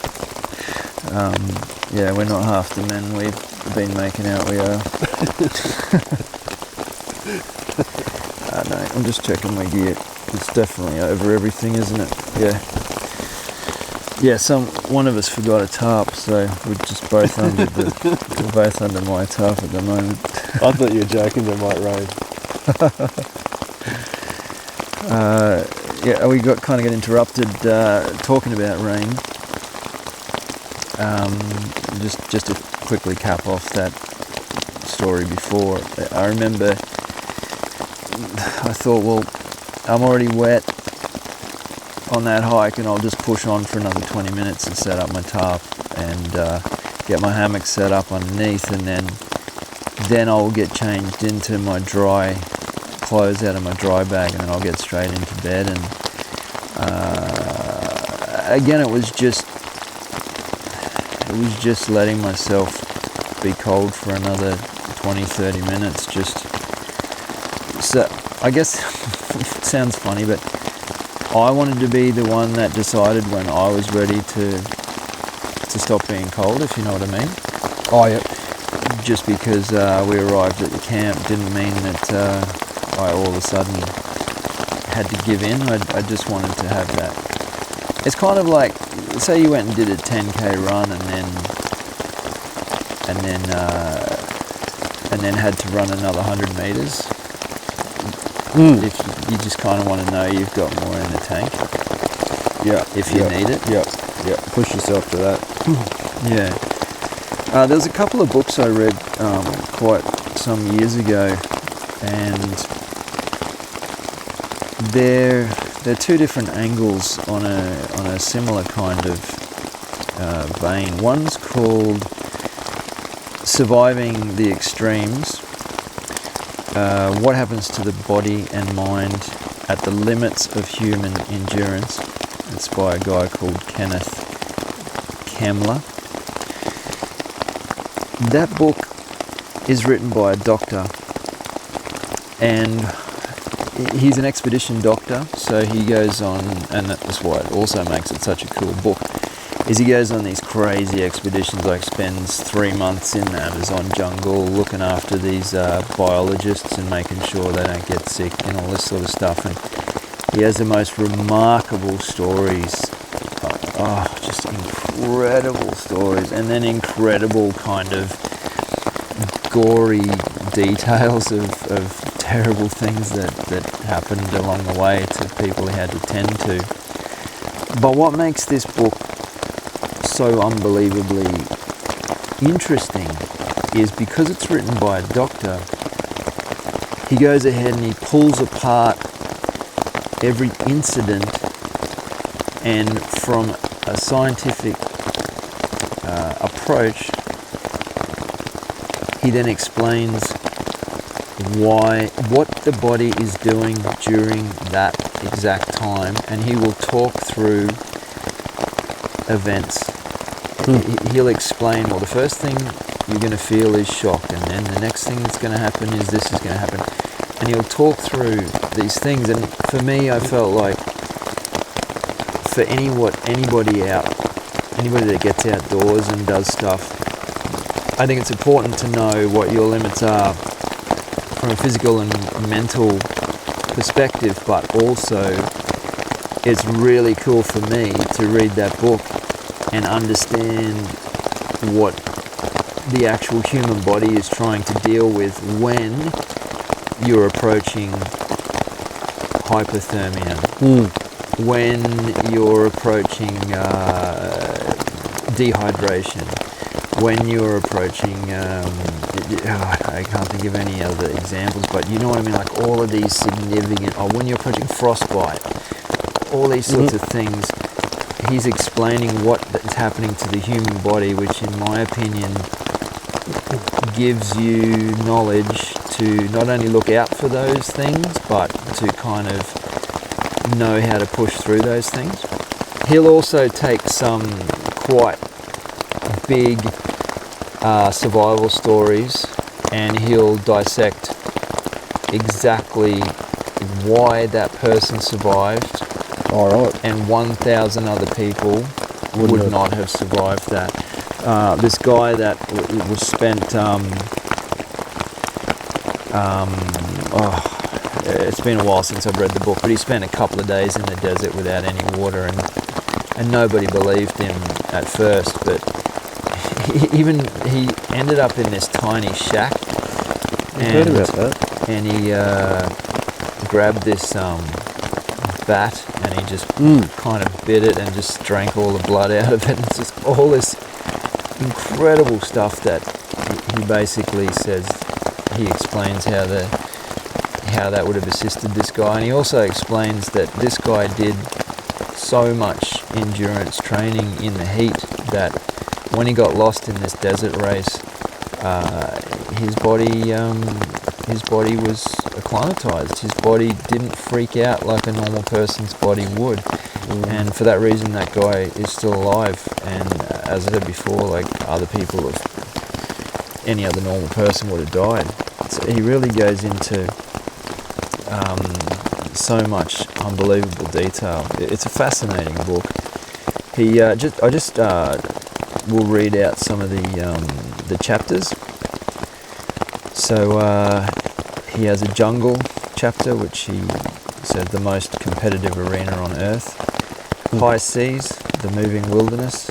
Desert, the marathon of sands. Underwater, the pull of the deep. So he goes through and explains all of the physiological things that happen when you get the bends, why you get, what do they call it, narked or whatever, when people don't know which way's up and down. You get this kind of drug effect. Oh, really? When you get to a certain depth. Some people get it, some people don't. It's unpredictable and very, very dangerous because you'll start swimming in the wrong direction. High altitude, in the kingdom of the gods, so he touches a lot on Everest climbers. Outer space, he explains that as well. You know, something really interesting about outer space is it took them years and years and years to develop a machine that would actually put weight, so make your hips, make your hip bone bear a load. So they made up all these other machines that could keep all your bones dense and strong, but they could never work out how to, people were coming back, astronauts were coming back after 3 months in space and they would break their hips because they would get so thin and porous. Oh, they can't exercise. They can't exercise. The hips, the arms and legs were keeping nice dense bone matter. Oh, but really? their hips were, they're really interesting, and they finally worked out a machine that could load bear your body enough to because when you're in anti-gravity, you're not load bearing anything, so your body, this is another thing about the human body, if you don't use it, you lose it. Yep. And if you don't use your muscles, they dissipate, and if you don't put weight on your bones, you get all these people with, is it osteoporosis? When you have your bone density goes down, and it's usually for lack of use. Yeah. I think it's... So that's that. And the only other book I wanted to mention was, it's called Deep Survival, Who Lives, Who Dies and Why. And it's by Lawrence Gonzalez. This book was gifted to me from one of the hikers from the documentary. So one of the hikers I accompanied. I'm very grateful for that. Again, it was a fantastic book. Now, it sounds like a very similar book to the book I just mentioned, and it is, in that it's about how the human body survives, but this one is all about the psychological element and how we deal with adversity, how one person freaks out and just shuts down and almost wills themselves to death, and whereas the next person concentrates on an image of their family and getting back to them, and never gives up and kind of pushes through that. So it really kind of heavily goes into that psychological realm. I'm just having a look on I did take a quick screenshot of the chapters just to... Oh yeah, one of the most interesting things I learned out of that book was when children up to about the age of 5 can only draw a mind map of what they can actually see. So if they're in the forest and they can only see 20 meters, that's their entire world. And for that reason, they found that kids up to 5 years old that get lost in the wilderness actually have, within the first day or two, they actually have a better chance of survival than an adult. And here's the theory behind it. A child doesn't have all these, all the extra emotions and everything and all the extra knowledge that we have as an adult, and they can't draw a map beyond what they can see. So a child gets lost, the first thing they do is usually they just stay put, and that becomes their world. If they're thirsty, they'll drink from the puddle or the stream. If they're hungry, they'll try and eat something. If they're tired, they'll curl up under a log and try and sleep. it also makes them easy to find because they don't move around. Now the flip side of that is, and here's the danger of when people get lost, is adults are able to manufacture images in their head of what they think might be around the corner, where they think they are in relation to a map, and what they think the surroundings are telling them, and they'll fabricate that. Like they'll miss trails, and they'll fabricate in their head, oh no, that's because that's actually the ridge there that I've got to get to. Whereas a child can't do that, and it's almost like protects them from the stupidity of just ploughing on for hours and hours and days and then getting yourself so unbelievably lost. They also don't have the egotistical problem where they, I don't want to tell anyone I got lost, so I'm just going to keep going because I think I'm on the right trail. Or turning around and going back. Like one example of a story that they gave was this guy who was pretty sure that he'd taken a wrong turn, and there's a definitive point where he thought, I could just turn around right now and go back to the truck because I know my way. But he didn't, and he kept going because he didn't want his mates to hassle him about later on when they finished the hike and then he drove around to pick him up. They would have hassled him about getting lost and, feeling sick or whatever. And because of that, he almost died.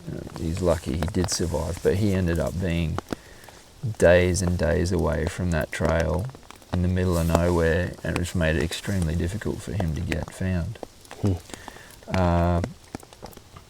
Yeah, I just want to mention those two books because I found those extremely useful in kind of just delving a bit more into that adversity thing that we're touching on today.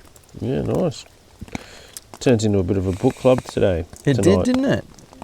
I think that, because I think there's a limit to the magnitude of our amazing stories. Like I've never climbed Everest, and well, that's I've what I never was been to the Amazon jungle. Saying before sort of stuff, is that luckily you and I have never had anything serious. There's people that have survived shark attacks and been to hell and back, and so we've so far been very lucky, and we're surviving this rain under this tarp right now. We'll be telling people it's about a critical this for years. situation right now, but we can't speak from that place. No, not from that. We've fabricated survival situations. When I say fabricated, within a controlled environment, we've gone out into the wilderness for 4 days with 2 granola bars each, and that was about it. Some tea and coffee. Yeah, and that was absolutely horrific on so many levels. Both of our bodies went into shock at some point within that 4 days at different times. And I go back to what I said earlier, that I want to know what it feels like to be cold before I'm on the trail, and it's critical to my life. I want to know what it feels like to be hungry, and I went through such a transformation over that time where my hands were shaking and my motor skills were definitely hampered by not having that intake of calories and concentration, things like headaches. Yep. So many things affected me. My temper, just everything was affected, and I thought, well, isn't it good to know those things before we accidentally find ourselves in a survival situation? Yeah, that's exactly why we did that, and it proved to be quite a eye-opening experience for me too, man. And yeah, it is cool to sort of test your limits on survival, and just so that when you have to, you don't get freaked out, you don't panic as much. Yeah, you don't want to. Let's hope it never happens, right? Let's hope it never happens to us. But it doesn't have to be to that level as well. Like if for some reason, I don't know, I'm just making up a story here, you forgot to take the whole bag of snacks on your 3-day hike, and when you got to your first kind of mid-morning kind of morning tea point, you open your pack and went, oh no, I forgot to pack that entire bag of snacks. So now the only calories I have are the main meals, the dinner each night. Well, you're not in a life and death situation, but you're sure as heck going to be uncomfortable, and you're going to be low on your caloric intake as well. So you're going to start getting some side effects from not having the energy that you're used to on a hike. But knowing what to expect and what's coming next, and knowing what it feels like to be hungry, and knowing that that hungry feeling doesn't mean that you're going to die within 6 minutes is kind of important, right? Yep. Because it all adds to that cohesive kind of team environment where you can kind of talk it out amongst yourselves and saying, here's what I'm feeling and I know why, don't worry about it, I'll be fine. Or if you're by yourself and something like that happens, you kind of know how to traverse all of those kind of feelings and emotions and everything, and how to deal with them and in what order. I just think it's just valuable to get that rain on your face and know what it feels like. Amen. Well, I think I'm going to leave it there, mate, unless you've got anything else to say. No, buddy, it was good talking about this. I think in all of our lives, through work and health and parenting, there's ups and downs, and you need to know what it's like to have some adversity and how it can actually build strength, I reckon. Yeah, I definitely agree, and I guess my advice to anybody, it doesn't matter if you're just starting out into the adventure world in the outdoors, or if you're a seasoned professional. I think that we all need to find some little boundaries and then just push them out a tiny bit. Do it safely, do it incrementally, but continue to do it, and then continue to grow as a person also. I think that's the fantastic reward that Mother Nature gives back to you without even asking for it. She just kind of says, well done. Now you're a stronger person for having dealt with what I've thrown on you for the last 4 days. That's it. Yeah. It's a leveler. It's a leveler. It doesn't matter if you're a wealthy banker or if you're a carpenter, or what I find with the trail and with the outdoors is it levels everybody. You're on the same playing field, and everyone has the same toolkit, apart from gear, of course. Everyone's got the same physical body to deal with that adversity, and it's up to us to continue to develop. On that note, everybody, really appreciate your continued support. We got to double digits. We got to number 10. Yeah. I don't honestly know what the rest of the year is going to bring. It's getting very close to that crazy festive time for us, and probably a lot of you around the world. I think, Craig, we might still have time for another podcast before the end of the year, but it is getting extremely tight. Yeah. Either way, look, don't fret. We will talk to you in the very near future, regardless of that. So thanks again, guys. Have a fantastic rest of your day with whatever you're doing, and make sure you get outdoors. Take it easy. See you guys. Bye. If you're listening to this podcast on iTunes, we'd really appreciate your ratings and comments if you can spare the time. If you'd like to know more about HikeordieTV and keep track of our adventures around Australia, make sure you drop by Hikeordie.com. That's where you'll find all the information you'll need to follow us on YouTube, Facebook, Twitter, Instagram or Pinterest. As always, we appreciate your support. Thanks for listening.